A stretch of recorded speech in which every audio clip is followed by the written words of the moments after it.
এক ফোলা এক মায়ের খুব ভালোবাসতো। দুনিয়া আর কিচ্ছু চায় না ওই মায়া ছাড়া। ওই মায়া ফোলাটারে পছন্দ করে না।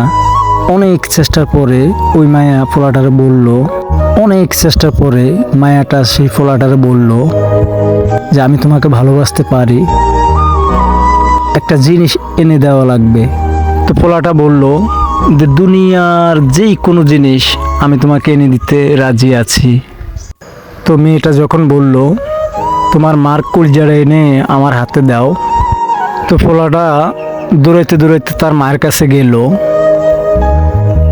তো মার যায় বলল যে মা, আমি একটা মেয়েরে খুব ভালোবাসি, আমার জীবনের থেকে বেশি ভালোবাসি। ওই মায়া একটা জিনিস নিতে বলছে, তুমি যদি তোমার কলিজাটা দাও ওই মেয়েটা আমাকে ভালোবাসবে।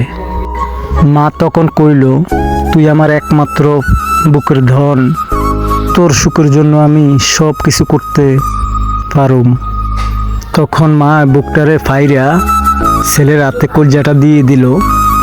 ফোলাটা কলজাটার পেয়ে যেই খুশি হইছে, ফোলাটা দৌড়াইতে দৌড়াইতে পড়ে গেছে উষ্টা খেয়ে।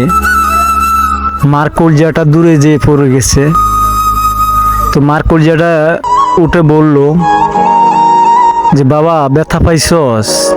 তো এই কথাটা শুনে সব মায়ে ছেলে মেয়ের জন্য জীবন দিতে পারে।